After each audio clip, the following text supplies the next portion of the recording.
Hey everyone, welcome to a new video, welcome to Floating in Dreams, welcome to Eyeshadow Palette Week. That's right, today we are kicking off a full week of eyeshadow palette related content here on the channel. So if you'd like to stay tuned for more, but today we are kicking things off with my top 3 from every single brand that I have multiple palettes from. So let's get started. Welcome if you're new here, welcome if you're a returning visitor. Thank you so very much for being here today. I love chatting about eyeshadow palettes and I felt I was letting you down by not having that much eyeshadow palette related content last month because I was filming all of my declutters, which is why I decided to organize a full week of eyeshadow palette related content for you. So that's where we're coming in here. In case you're not familiar with this channel and you're new here, then you should know I also really like chatting about Essence and Catrice products whenever they have new collections out. And I like getting the use out of my makeup. So yeah, these are, if I look at all the palettes that I'm surrounded with right now, it's like, oh yeah, there are definitely some good favorites here. So this week I'm going to be chatting about nothing but eyeshadow palettes. We're going to talk about good things like today, but I also have a couple of negative videos where I talk about things that didn't really work for me, just to keep the balance, you know, just to keep it balanced. But yeah, today we're going to be chatting about my top 3 favorite eyeshadow palettes from brands that I have multiple of. I sort of made the cutoff point like 5 palettes and up because I felt that if I just had 4 and I would only leave out 1 palette, that it wasn't much of a selection. So, and I have tons of eyeshadows, of course, so that's why I wanted to make sure that I really had to pick favorites. So I really focused on brands where I had 5 or more palettes from the brand. And I thought that way we could chat about things. So I've got a lot to chat about. I'm pretty sure that a lot of you can already predict what I might like, what brands might be in here. So leave a comment down below if that's you, if you want to predict before watching the video what I might be featuring here. But I've got a lot to chat about. So let me get started so that we can race through these as quickly as we can. So I'm just going to talk about these at random. I'm not going to do this in alphabetical order or from favorite to least favorite or whatever. I'm just going to grab what's closest to me and then chat about it. So first up is Lime Crime. And Lime Crime is a brand that I didn't buy from a lot. I think they are like the OG cancel brand of the makeup community. A lot of people were buying from Lime Crime for years because of some shady things that the owners of the brand did. So that's why I also like Lime Crime was one of those brands that was a bit more harder to find as well. Now that they've become a little bit more readily available for me, I am enjoying a lot of their Venus palettes. I don't think they have really come out with anything too new and exciting lately, but they've definitely done a couple of color stories that I really love. And I think my favorite Lime Crime palette has to be the Venus XL2. Like, I know this palette this palette was really talked into the ground when it was released, because what a lot of people didn't like was how vibrant it looked on the packaging and then how muted the shades were that you got inside. I mean, I get it. Like, if you only saw the packaging and then this is what you get, I can see why. But no one has ever said that the packaging should reflect the color story. I mean, it's nice if they do that, but it doesn't have to happen. And in the end, I just found this color story worked so well. If you were looking for a larger version of the Natascha Denona mini retro, this is the one. You get those sagey greens, you get the pretty mauve tone pinks, and then you get a sprinkling of warm tones. It's got good quality. It does need some building up in some of the lighter shimmers, I'm not gonna lie. But on my fair skin with a cool to neutral undertone, this is perfection. Speaking of perfection, the Venus Immortalis. Is this still available? Maybe on their official website. With Lime Crime, very often you can still find things if you go to their official website. But this is such a good cool tone color story, you guys. You get a couple of really good transition shades. These 2 shimmers are lovely. These 2 shades to deepen things up with are good too. Yes, I really like the Venus Immortalis, that's for sure. Really good cool tone palette. But they also did this, the Prelude Chroma palette. And this one has the teals. So of course I had to feature this. Just color story wise, this is one of my favorites. Quality wise, I would say that there are a couple of other ones that I like the quality of better. I felt that these weren't as easy to blend, especially that purpley shade here, but just for the color story, it gets bonus points. Next up, Nabla, and I have found that where it's at for me with Nabla is their Cutie range. Not their larger 12, 15 pan dreamy palettes or whatever it is that people are hyping up. I have two of the larger palettes. I have the Soul Blooming and the Secret palette, but I just don't find them that exciting. These ones are where it's at for me, and still, even though I'm saying these are the most exciting, the Nude is quite possibly one of the most boring color stories you've ever laid eyes on. But I like boring, okay? This, every day to work, I could put this in a pocket and I'm happy, you know? It's got a really good transition here, this shade as well. I really like these two shimmers. I get something to pop into the inner corner, and the black makes for a great liner. Instant look in a palette. I love it. But one of my favorite palettes from Nabla is the Analog that they released last year. This one with the warm tones.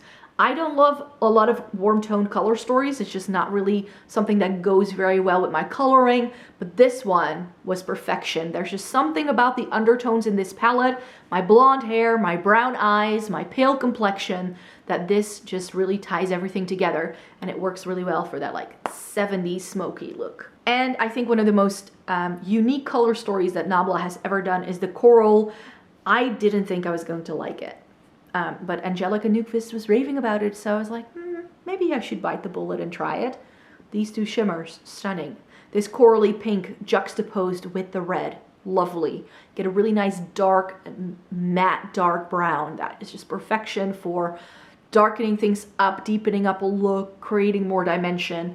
This bronzy, goldy shade is perhaps not my favorite, but it works really well with the peach again. So yeah, I would say that these 5 shades are lovely, but yeah, this is just, I don't think anyone has ever done anything like this ever again, which is, you know, kudos to Nabla for being unique. Speaking of unique, a brand that I wouldn't say I've fallen out of love with Juvia's Place, but their recent releases just haven't excited me as much as these older palettes did. Let's just bite the bullet. The Tribe. This is such a good palette. Like till this day, it's so sad they discontinued it. You can still find this. The OPV Tropical Dreams is this color story plus 9 extra shades that include more bright pops of blue. So if you were to just wanting to buy the color story, then definitely check out that palette. But this is just these tealy greens, like this and this mustardy brown with a green undertone, and then these two like duochromes in the middle. This was such a yummy palette. It's such a shame they discontinued it. And I think this is also discontinued. The Saharan 2. I mentioned not loving warm tones, but this, if you give me this, 3 mattes, 6 shimmers, like 2 flippy shades. This peach has a gold flip. This white has a gold flip as well. These really lovely minty shades. And these mattes, especially this berry in the middle, so stunning. And I really like how these warm tones really make those bright blues pop. I love it. But I think one of my favorite palettes from Juvia's Place is the Nomad. It's the grunge that I love. It's like if you take the Tribe and you turn everything down a notch and then add a lot of brown. Essentially, because you get these lovely cocky greens. That shimmer in the middle is lovely.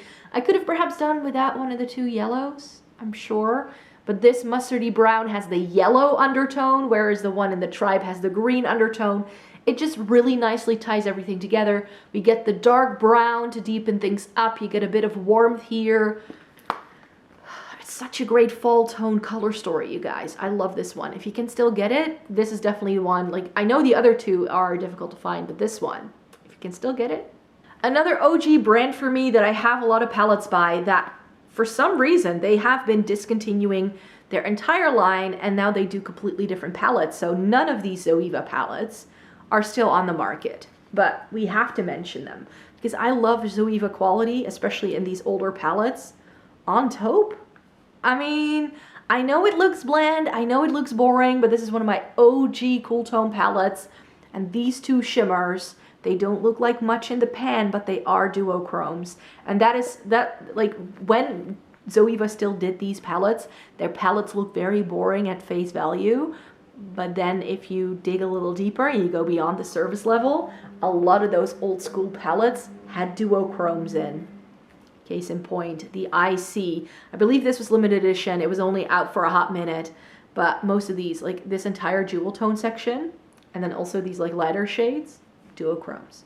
This is a duochrome. This is a duochrome. Like every single one of these eyeshadow palettes from Zoeva had like 1 or 2 duochromes in that nobody talked about. It's such a shame. I'm keeping mine for the rest of my life because these are coveted. Blanc Fusion, such a good one. Cool tone neutrals, all matte bottom row, and then we have these yummy warm toned yellowy undertone shimmers with a really bright yellow in the middle, and then it's this lovely gradient, and this white has a golden yellow flip. So stunning. This is just, it's such a staple in my collection, and I've said it many times before, I wish more brands would do these like cool toned undertones because it's what works on my pale complexion.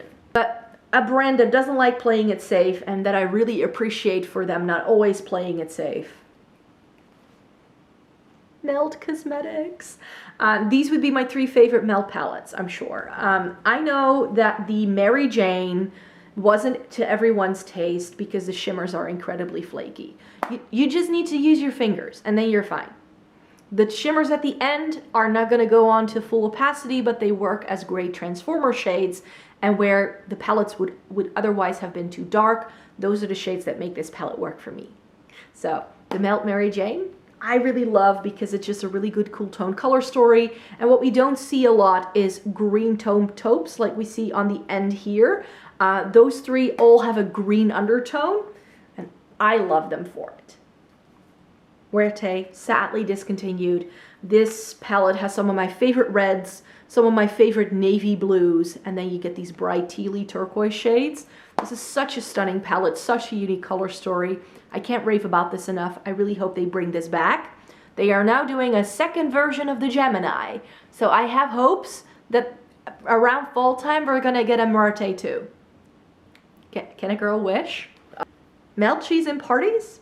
This is a recent purchase for me, as in I didn't get this until the end of 2021, so I've only really put it to the test at like the start of the year. This is such a good palette though. I already owned the stack, so I knew I was going to love Melt quality, but what this palette brings to the table that the stack didn't have is some of these lighter tones, and that's why this palette now even works for me much better, because the stack was always a bit too dark for me, a bit too intense, and we get some more cool tones as well, because I believe that this final shade here that is more of like a cool tone plummy shimmer is also new to this palette. So that's why I greatly appreciate the additions that they did. It's now a much more well-rounded color story, and it's definitely one of my favorite rosy mauve leaning palettes. But I also like some more affordable things. Let's chat BH Cosmetics. I have 5 BH Cosmetics palettes, but my favorite palette from BH is the Love in London. They didn't bring this back in their travel series, and it kind of upsets me because this cool tone neutral color story with a bit of warmth. That's what this is. You get some navies, a bit of a gray tone, a plummy shade. This black isn't too black. I really loved it. We get a really good taupe in here, which I enjoy. This palette is just, it's the best thing that BH has ever done, and they haven't brought this back ever. So I'm not sure if that's gonna happen anytime soon with how they are doing at the moment. And then finally, the 2 colorful ones. I think that these 2 stand out to me. I also have the Blueberry Muffin and the Passion in Paris, but if I want to go for blue tones, I want to go all out, so the bubblegum is much better for me, and I really like the greens and the pistachio, and I actually got this one first, and then I decided to buy the bubblegum later because I like the quality so much. These are 2 of my perfect blue-green palettes. These and my Glam Shop ones. That's the blue-green palettes that I have, and I love them. Some more affordable stuff, Colourpop. Depending on where you live, Colourpop isn't all that affordable. I live in Europe, so they can be expensive, but I was very taken with the quality of these little quads that they do. This is the cream soda, and based off of this, I bought myself some more from the Zodiac collection, another one from this line. They do some mattes as well, just to see if it's consistent, because with Colourpop, you just never know if they're very consistent in their quality. And what I love about this is it's just so easy to use. It's a really good neutral, very inoffensive, and yeah, I will be trying all of those Colourpop things in this month. So by the time I do a 10 palette review video for you at the end of the month, you will see my review of all those little Colourpop palettes. But where would we be without the That's Taupe? The That's Taupe is possibly one of my all-time favorite cool toned neutral color stories, especially at this affordable of a price point. It's one of the very few Colourpop palettes that I'm not considering breaking apart and pulling shades out or bringing something else in. It's just perfection. It's got all the taupes I need. Again, with the like greenish tone taupe here. It just has everything I need. And similarly, the Baroque. I remember when this was released, I was like, I love that. Like, if you were to put, oh, that's the color story. Let me show you. Let me just take a minute. Like, if you were to put these together, ooh, even better. And this has some duochromes, which are like that shade in the middle right here. And also this shade at the top. So it has some really unique shades. Yes, it's a bit one note, but that's where I would pull in the That's Taupe and just tone this down a little bit, or maybe deepen that one up and pull in some of those like duochromy shimmers. So this is a lovely palette, the Baroque. I love the packaging, the color story, no press glitters. What's not to love? Now from more affordable, we're going into some more high-end things. And with Huda Beauty, I have a bunch of her smaller palettes, but when I had to take the decision, like what do I really love? Like if I think Huda Beauty eyeshadow palettes, I do tend to think more so of her larger palettes. So for me, where it all started was the Desert Dusk. And this one, I wasn't sure I was going to love because it is quite a lot of warm tones that a lot of people focus on this palette, like the warm tones and the purples. It's not very purple, but what I love are these neutral tones. Like, this is such a great everyday palette because you have your neutrals, especially this shade here called Cashmere, I love. And then with those purples, it makes for a really good look. And then if you want to go for something more dramatic, you have your warmth. So in the end, I thought this was a really clever palette, and I have kept this one over so many other warm tone palettes with a pop of purple I used to have in my collection. So had to get a mention here. Then another palette that took me a little bit of time to decide on was the Mercury Retrograde. I spotted this and I just wasn't at first that intrigued. And then spring summer rolled around and I was like, oh, Huda Beauty Mercury Retrograde. So even though this was like a fall Christmas limited edition release, I felt it was more of a spring summer palette for me, really. With these like bright pops of color, you might think, oh, this is such a fun palette, but actually what you should do is if you cover this up, do you see how neutral this is? And do you see how rosy, mauve, cool toned, fair, skin friendly it is as well? Because it doesn't really go that deep. Again, if we cover this up, whoops. So for me, really good palette. A fun neutral palette with some pops of color. Great spring summer palette for me for sure. Rose quartz, of course. Because if you have a fair skin tone and you got a cool to neutral undertone, this is your palette. Undertone wise, this is one of the best palettes that has come out in years for someone with my complexion. It's just, it's lovely. I did struggle with some of the shimmers in this palette. They didn't perform the way I know Huda Beauty shimmers can perform, especially that taupey shade here in the middle. But I have to say that I didn't even mind the weird Petri dish shade that this comes with because it was just that lovely. Now, I do have some indie brands in here and I almost put in some of my menagerie stuff, but then I was like, do I really feel that passionate about it that I can pick 3 palettes that are my favorite? I'm like, I can't really. So that's why I just have Kaleidos here for you. Kaleidos new cool cold brew palette from their Smoky Nostalgia line. I haven't put this on my face yet, I'm not gonna lie, but I'm predicting this is going to be one of my favorites. I mean, it's cool tone browns with a really intense shimmer. Come on, if you know anything about my preferences when it comes to makeup, you know that has my name written all over it.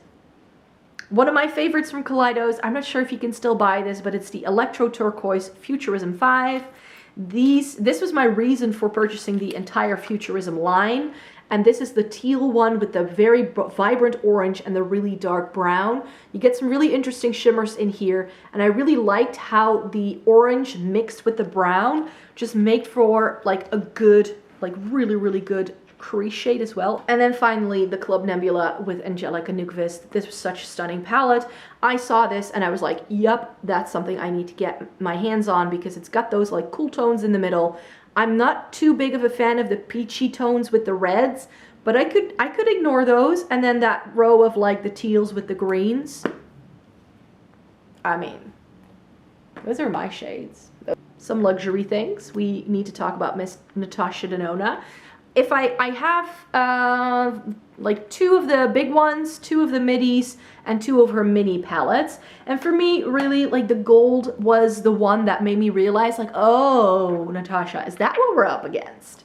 Is that what you're up to? Because this palette is stunning. It's got the mustardy browns with the teals, and then you get some really good shimmers in here. I did take out the gold shade and replaced it with a shade from the Lila palette, because that was not really up my street. But yeah, this now works for me really well, and I'm dying to go back to this one once I've tried some more new things. So that's definitely a palette that I hope to be able to feature sometime this year when I try out some older palettes again. Glam, I mean, you know I love my cool tones, right? Do I need to say more? Plus it's got 10 shimmers and only 5 mattes. It was like my prayers had been heard when this palette came out. That's how it felt. And I felt the same way about the retro. Together with the rose quartz from Huda Beauty, this is now my replacement for my OG favorite, the Urban Decay Naked 2 and 3. The Glam for the Naked 2 and this for the Naked 3. That's sort of the way I feel. You get a little bit more texture in here. You get a bit of warmth, which I like, but this is just such a good mauve-y rose tone color story with a bit of plum. I love it. From quite expensive to not so expensive, because these are my favorite Catrice palettes. I don't have that many Essence palettes. I tend to declutter those really quickly, I have found out. So that's why in my actual physical makeup collection, there is not that much Essence left anymore. But with Catrice, since they've released their 5 in a box and Pro Slim palettes, I have been liking their eyeshadow quality a lot more. Still hit or miss. They're still very inconsistent, but we're on the right track here. 5 in a box, modern smoky look. Only 1 out of 2 eyeshadow palettes that I own a backup from, so it had to have a mention here. Great cool tone color story, and I love that steely blue shade. The Hint of Mint, this is new to the line. This came out this spring, and I really had success with this. I really like these reddish tone browns that you get that are deep enough to deepen up a look. The mint is a bit difficult to work with, the matte mint in here, but you can build it up, and I would recommend using a white or a mint tone base under it to really give it its moment to shine. This has a bit of a green undertone. This shimmer has a green undertone, then we get another green shimmer. So Hint of Mint is definitely the way that I would describe this palette. It's a really good neutral tone color story with some reddish tone browns and then some minty shades. And the most unique color story Catrice has come out with in this line is the Vintage Soul. This is a cool tone color story, but then with some pops of burgundy in it. It's so stunning. These 2 shades have a bit of a green flip to them, which I really enjoy as well. And then you have some rosy tone neutrals, and then you get those lovely burgundy intense shades. It's such a good palette. I wish, and this is why I've fallen in love with Catrice eyeshadow a little bit, because if they can do this, they need to keep that train running, because if they do more of this, then I'm gonna keep buying these. Let's talk an OG favorite, Urban Decay. Because Urban Decay Naked palettes, they're just some of my favorites till this day, I'm not gonna lie. I just told you that the Naked 2 is replaced by the Natascha Denona Glam for me though, by now. Like this has been knocked off of its top spot, also because you can no longer buy it. This is the other only eyeshadow palette, say from the Catrice one, that I have a backup from. I've got loads of dens in this. I know, again, a palette I go back to all the time. It's one of those safe havens for me. If I don't know what to do, Urban Decay Naked 2 and me, we are definitely best friends. Naked 3 as well. We're best friends too. Like this one, even though I now feel it's been trumped by those new releases from Huda Beauty and Natascha Denona, I do feel that this palette is still, I still hold it near and dear to my heart. It's got some really lovely shades. I will definitely be dipping into this for mugshot for those one and done eyeshadow looks. But by now, I feel that the Naked 3 has definitely run its course. And the Naked Honey, I think this is my favorite, like, later released eyeshadow palette from the Urban Decay Naked line. That's why I put it in here. The yellows are perhaps throwing me off a little bit, but I feel that, in terms of mustardy browns, it just doesn't get any better than this. And I feel this is the more warm toned version of that Zoeva palette I showed you before. So this one I do like. If I go warm tones, very often it's like berry or mustard if I really have to choose. And then Pat McGrath, because of course we need to mention Miss Pat. This is one of the newest things that she did that I bought. This is the Venus in Fleur Voyeuristic Vixen Looks Quad. And this one, I wasn't going to buy it first, but then I spotted it and I was like, oh. And by the time you're watching this video, I will have already put this on my face. As I'm filming this, I haven't, so this is kind of like a prediction. But just based on the color story and the fact that I get 3 shimmers and just 1 matte, and this, like, don't you just see that this brown seems to have like a reddish pink undertone? I think when I blend it on my skin tone, it's going to be quite pink, and I feel that this shimmer is going to pair with it so perfectly. So yeah, I can't wait for me to dig my fingers into this a bit more. I'm really making some looks with it. But yeah, these quads from Pat McGrath I have actually preferred over the larger Mothership palettes. Would you believe it? My other favorite quad from her is the Interstellar Icon. I believe this was a Christmas 2020 release. I thought I wasn't going to like it, but it's the perfect grungy tone. It's all shimmer. This is a satin, pools matte, a bit matte if you'd like to, but especially these two are just chef's kiss. Subliminal. This is the Mothership 1, and this is my favorite Mothership from Pat McGrath. If you're gonna buy just one, make it this one if you prefer your cool tones. This has all the looks you need, like all the shades you need for a very basic everyday look. You get a black charcoal gray shade that is perfect for deepening things up. You get some crease shades. This like mauvey plummy shimmer I really like. This shade I really love too. The only one I really could have done without is that one, but then you get the 4 special shimmers. And where she insists on doing golds in every single palette, this one is not too yellow toned. It's actually quite muted down and quite white based. So I feel it works really well against my fair skin tone. You get the bright pop of blue, and then these 2 fun toppers to add a bit of sparkle if you are so inclined. So this palette can just do it all, and that's why I love it. Next up, Viseart. And Viseart was a brand I was like, oh yeah, I need to mention Viseart here as well. So of the ones that I have selected, they are all sort of like almost like complementary to one another.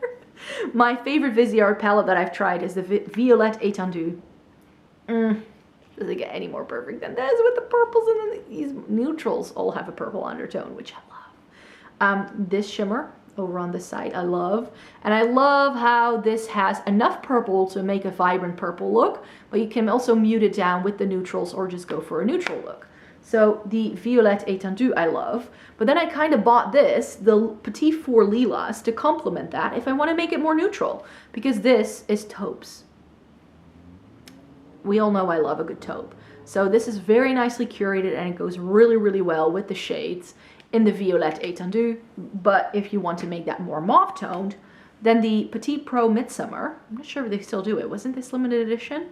But this is really lovely. It's got like the pinky tones, and it has this really lovely like blue tone duochrome here. But this is a bit more mauvey, a bit more pink tone leaning, very neutral, very pretty on the eyes.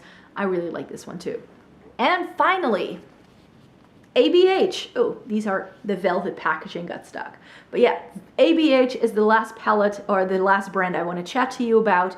I still have a lot of these palettes from ABH. The Norvina line I can't get down with, sadly. But the Soft Glam, I know this is so out of character, but these rosy tones, they are so perfect for spring. I love this palette. And I really like this. The Rose as a shade. I really like Mulberry over here. It's just, it's such a good palette. Like, it's such a good staple in my collection. And the reason why I didn't pick up that Primrose palette they come out with is because I have this. Because it looked too similar, but with cheek products that wouldn't fit my complexion. Subculture. I'm gonna do it. Oh yes. Subculture is one of my favorite ABH palettes. I'm just gonna say it. I know this wasn't to everyone's liking, but I feel if you use a light hand, you can definitely make it work. And finally, the Carly Bible. Because the Carly Bible surprised me. You get a full row of cool tones and a full row of warm tones in this, and that's why it works. It's sort of like the muted down version of the Kaleidos and Angelica Nucvis Club Nebula palette, now that I look at it. Because you also get those like peaches with the reds. Yeah, and then you just have those like really pretty periwinkle kind of shades. I love it. So the Carly Bible was a bit of an unsung hero for me, because this didn't get its moment to shine because they were just overdoing it with all of the releases, which was a shame. But I'm still very glad I was able to pick it up. So this is definitely one of my favorite ABH palettes. That's it. there you have it. Those were my top 3 from every single brand. I wanted to go through this rather quickly because I have some of these palettes popping up in other videos this week, I'm sure, and I don't want to sound too much like a broken record, but yeah, these are my top 3 favorites from brands where I have 5 or more palettes. So thank you very much for watching today's video, everybody. Please give it a thumbs up if you liked it. Subscribe to my channel if you'd like to see more by me. As I mentioned, this is the first video to go live in Eyeshadow Palette Week, so that means we have 6 more videos coming your way. So if you'd like to stay tuned for more, subscribe to the channel, and I hope to see you in my next one soon. Bye bye, take care.